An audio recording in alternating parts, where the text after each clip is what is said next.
That was the first thought that struck me when I saw it, and it landed in my chest with such force that for a moment I could not draw in a full breath. My fingers tightened around the edge of the picture until the paper bent. The room around me seemed to tilt, not dramatically, not in some theatrical collapse, but in the subtle and sickening way the floor shifts when your balance is gone before you even realize it. I felt my memories rushing back all at once, like water breaking through a dam that had held too long. Not images exactly, more like sensations, fragments, panic without shape, a smell I could not place, cold wood under my bare feet, the taste of dust, the sound of someone speaking in a voice too low to understand. 22 years.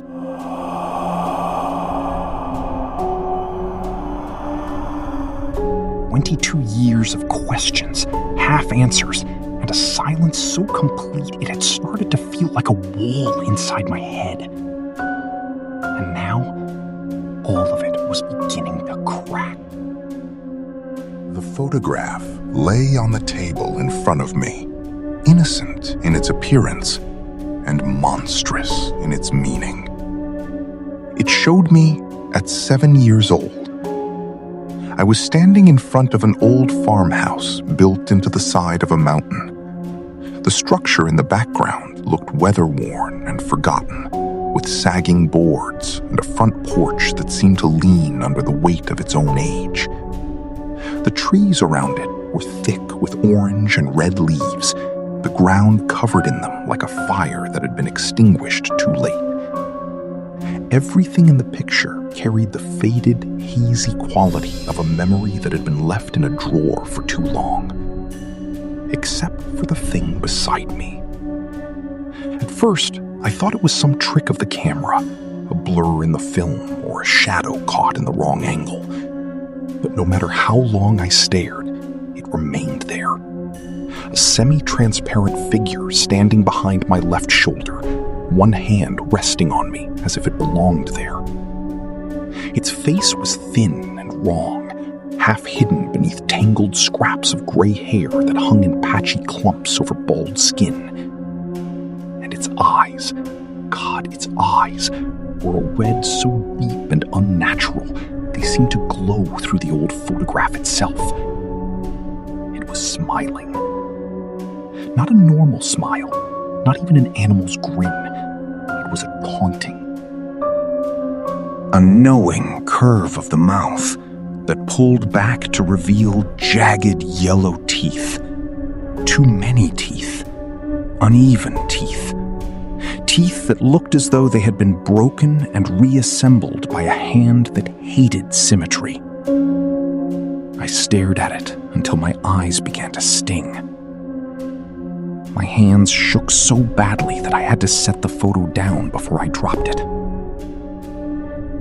"What is this?" I whispered, though no one was in the room to answer. For years, I had believed the story I made for myself, or rather, the story that had been shaped around me by the little information my family allowed to reach me. A farmhouse, my aunt, a day gone wrong, something terrible. My mind had filled the empty space the way frightened minds always do, with the worst possible explanation that still seemed possible enough to survive. I had believed, for most of my life, that Aunt Sara had hurt me there. The memory had never been clean, but it had always been cruel. Her taking me to the old farmhouse while my parents spent the day in town. Her voice laughing in the front seat of the car. Her hand patting my knee and telling me to behave. The smell of damp wood inside the house. The rooms filled with old furniture that looked like it had been abandoned in place and left to rot slowly in the dark. I remembered looking up at a ceiling fan that spun too slowly. I remembered shadows moving in corners where no one stood. Then a loud crash. Then darkness. Then nothing. That was the boundary line of my childhood, the edge beyond which memory had frayed into fog. Now I knew the blankness had been hiding something far worse. The first wave of nausea passed, leaving me cold and hollow. I sat down because my knees had begun to feel unreliable. And then, without warning, another memory struck. A front porch made of warped gray boards. A child's hand, my hand, clutching the strap of a small camera bag. Aunt Sara humming under her breath as she checked the disposable camera and told me to stand still. The farmhouse looming behind us like something that had been waiting a very long time. I had to know what happened there. I called my father first. When he answered, his voice sounded tired before I had even said my name. "Dad?" I said, trying to keep my voice steady. "I found something." He was quiet for a second. "What kind of something?" "A photo. Of me, when I was 7. The silence that followed was not confusion. It was recognition. "Where did you get it?" he asked. "In one of the old albums, the ones from storage. Why didn't I ever see it before?" "Don't ask about that right now," he said, and something in his voice tightened. "Just put it back." That was all he said. Not what photo. Not where did it come from. Not are you sure? Just put it back. "Dad, there's something in the picture." He exhaled slowly. "Your grandfather should talk to you," he said at last. "I'm not the one who can explain it." Then he ended the call. I drove to my grandfather's house that evening. The road felt longer than I remembered.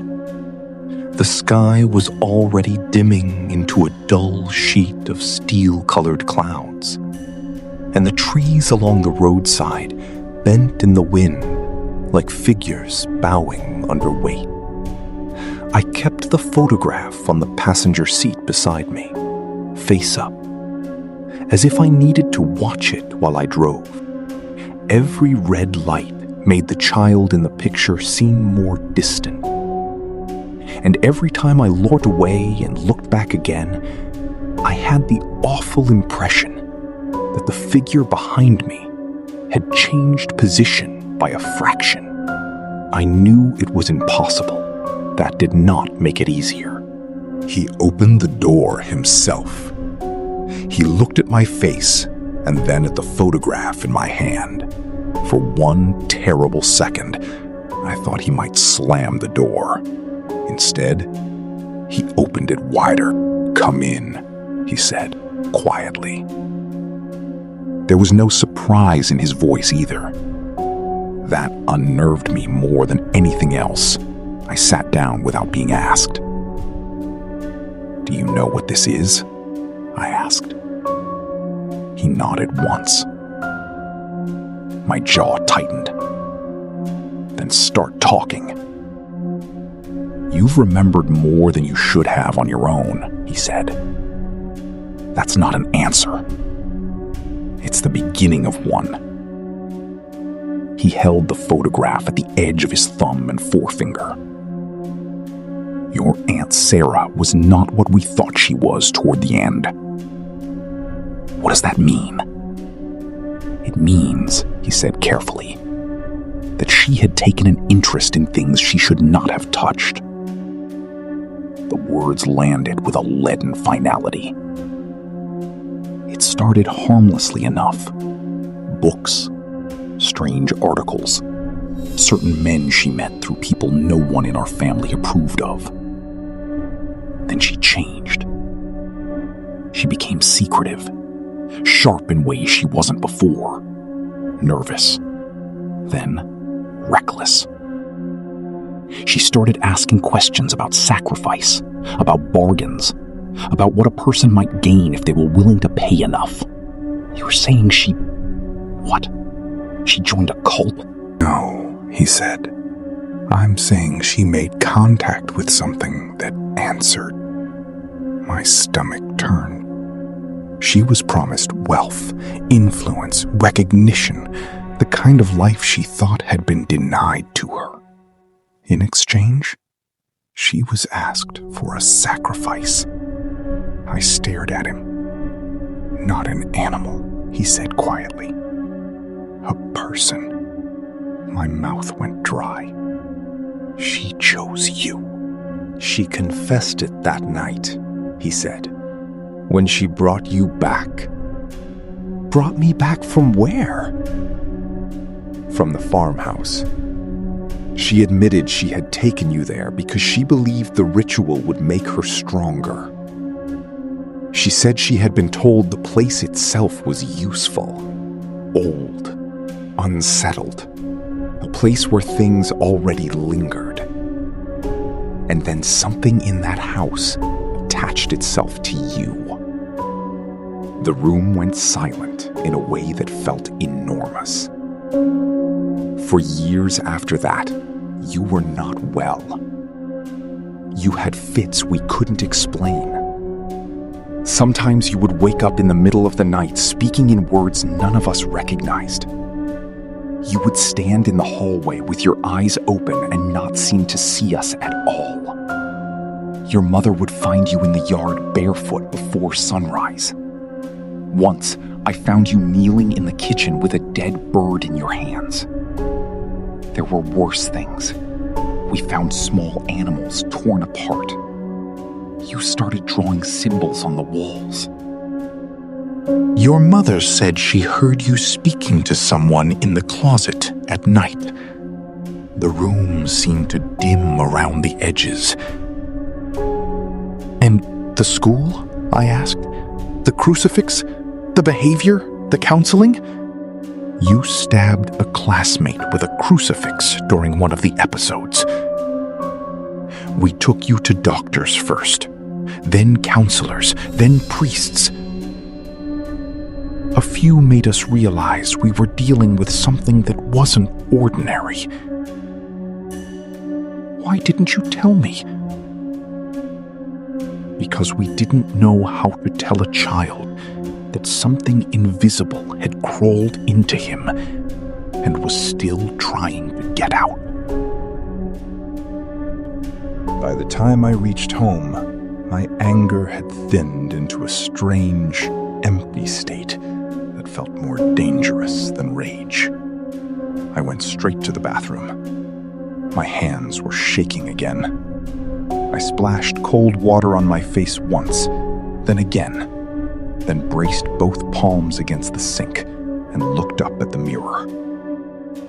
For one suspended moment, I saw only myself. Then, slowly, as though the reflection were remembering something I had forgotten, the image changed. My pupils darkened. A red glow began to bloom inside them, faint at first, then brighter. I stared, refusing to blink. My mouth pulled upward, not by choice. A smile spread across my face with awful intimacy, stretching wider than it should have, revealing teeth that looked sharper in the mirror than they did in reality. No, I whispered. But the mirror only looked back. The eyes were no longer mine. They burned with a deep, unnatural red, and the smile reflected there was not tired or broken or human. It was the same taunting grin from the photograph. I stumbled backward, striking the bathroom door hard enough to rattle the frame. The reflection did not move the way I did. It smiled wider. And then, from somewhere inside the room, inside my skull, I could no longer tell. The whispering began again. Not a single voice. Many. Sibilant. Familiar in a way I could not bear to understand. I covered my ears, but the sound did not stop. It only deepened. In the reflection, behind my own shoulder, a shape began to gather. Thin, pale, semi-transparent. A hand settled on me. The same hand from the photograph. The red eyes opened wider in the glass, and the grin, cruel and crooked, seemed to know me, to recognize me, to have waited. I do not remember leaving the bathroom. I do not remember whether I screamed. I only remember the certainty, clear and cold and absolute, that whatever had been in that farmhouse had never fully let go. Whether it had followed me through childhood, through prayer, through medicine, through years of forgetting, I could not say. But I understood one thing with horrifying clarity. The past had not returned